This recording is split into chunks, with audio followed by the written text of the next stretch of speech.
बिहार में election commission के फैसले के खिलाफ सुप्रीम कोर्ट पहुंचे विपक्षी दल।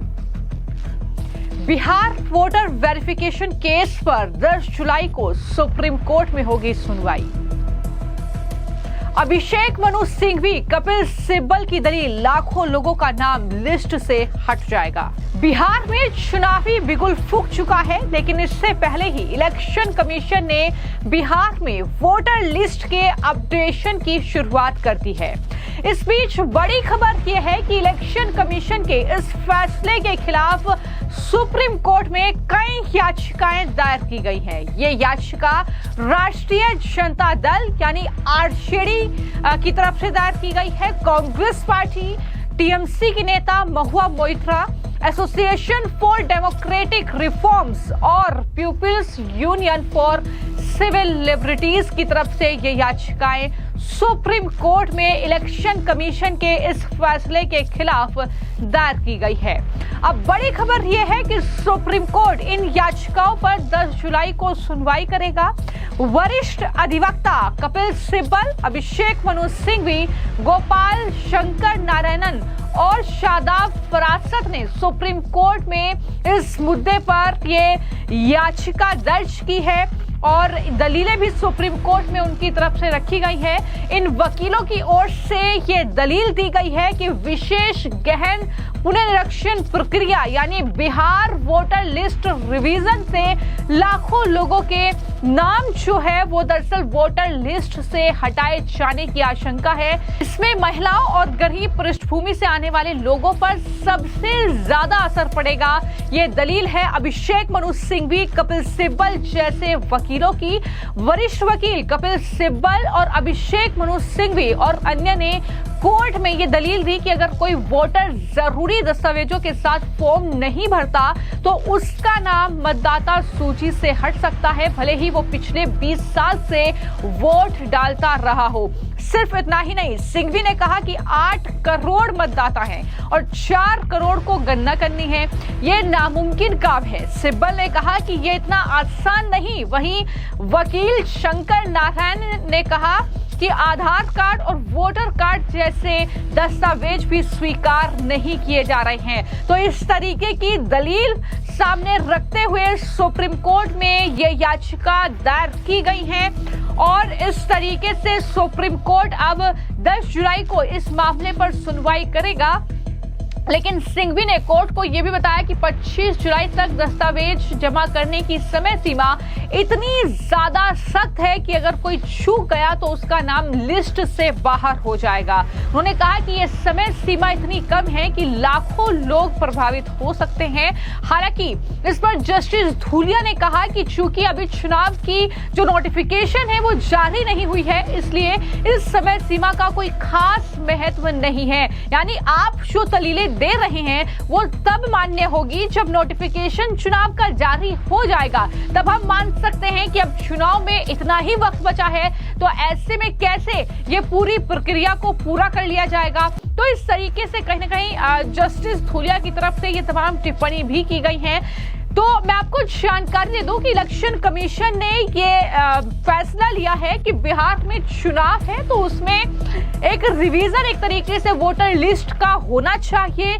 कई ऐसे वोटर लिस्ट में नाम जुड़े हैं जो कि फर्जी तरीके से इस वोटर लिस्ट में जोड़े गए हैं, जो वैध नहीं है, जिनके पास अपने डॉक्यूमेंट्स नहीं हैं। वोटर लिस्ट से बाहर करना ये इलेक्शन कमीशन का मकसद है। पारदर्शिता एक तरीके से चुनाव में लाना ये इस प्रक्रिया के जरिए इलेक्शन कमीशन चाहता है। लेकिन यहीं पर जो विपक्षी दल है, खासतौर पर आरजेडी हो, चाहे कांग्रेस पार्टी हो, चाहे टीएमसी हो या फिर एआईएमआईएम हो, ये तमाम वो राजनीतिक दल हैं जिन्होंने अभी तक कहीं ना कहीं घुसपैठियों को देश में बसाकर, रोहिंग्याओं की तादाद बढ़ाकर और एक राज्य से दूसरे राज्य में लोगों को कहीं ना कहीं ट्रांसफर कर इस तरीके से अपने वोटर बढ़ाए हैं।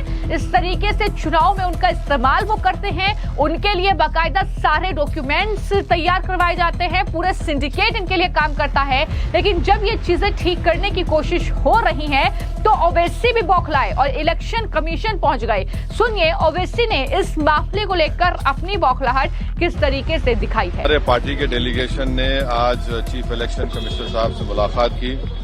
हमारा पहला उनसे पॉइंट ये था कि ये एसआईआर जो हो रहा है पॉलिटिकल पार्टी से कंसल्टेशन नहीं किया गया और हमने उनको अपने रिप्रेजेंटेशन में ये बताया है, एक एग्जाम्पल दिया है देहरी विधानसभा का 2212 नंबर है उसका, रोहतास डिस्ट्रिक्ट में। वहां पर जून 2025 तक भी लोगों के नाम ऐड हो रहे थे, डिलीशन हो रहा था। तो ये जो फैसला ईसीआई ने, इलेक्शन कमीशन ने लिया, वो जून में लिया, तो इसका तो कोई जिक्र भी नहीं है क्यों लिया।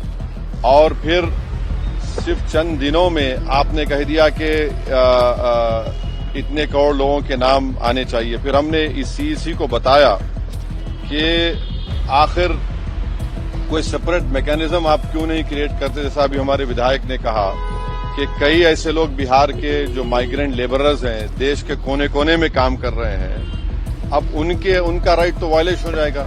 आर्टिकल 19 के तहत तो उनको एम्प्लॉयमेंट के लिए निकले हैं, अब उनके नाम के इंक्लूजन के लिए क्या स्पेशल मैकेनिज्म होगा। दूसरा ये है कि ये बीएलओस की ट्रेनिंग नहीं हुई और उसकी एग्जाम्पल ये है कि आपको कोई भी उनकी हैंडबुक नहीं मिलेगी। जो भी ट्रेनिंग होती है बीएलओस की, उसकी हैंडबुक मिलनी चाहिए और मिलती है, वो अब की बार नहीं मिली गई है।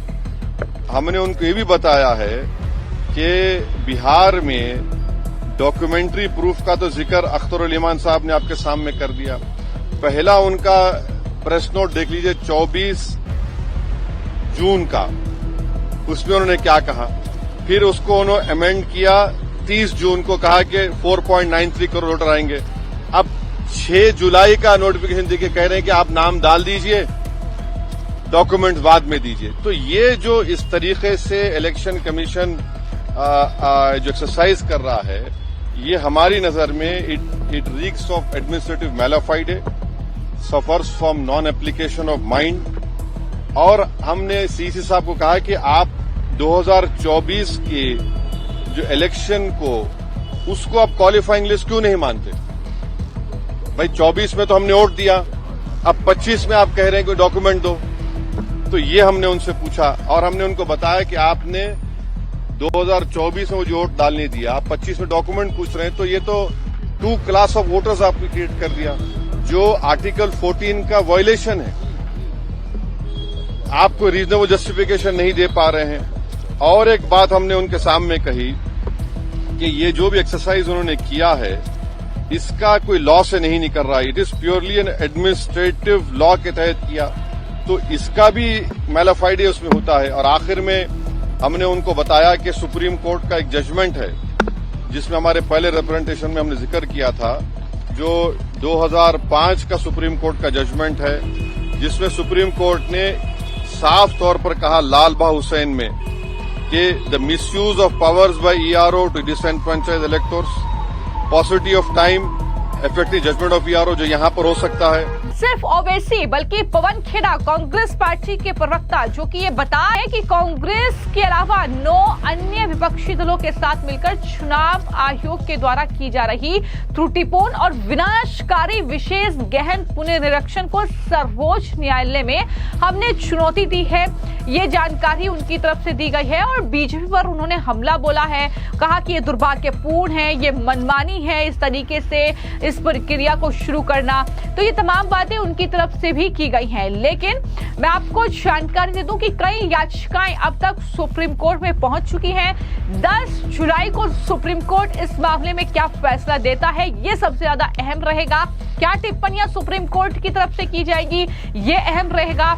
लेकिन यहाँ पर जाहिर तौर पर इलेक्शन कमीशन की तरफ से यह भी कहा जा रहा है कि कुछ राजनीतिक दल ऐसे हैं जो कि इलेक्शन कमीशन के इस फैसले को लेकर झूठ फैला रहे हैं, सोशल मीडिया पर फेक न्यूज फैला रहे हैं। और इस तरीके से बिहार की सियासत में इस तरीके से इसका जहर जो है एक तरीके से घोलना चाहते हैं जनता के बीच और इस तरीके से गलत इस्तेमाल किया जा रहा है। लेकिन अब सबकी निगाहें सुप्रीम कोर्ट पर टिकी हुई है कि सुप्रीम कोर्ट इस मामले पर क्या फैसला सुनाएगा।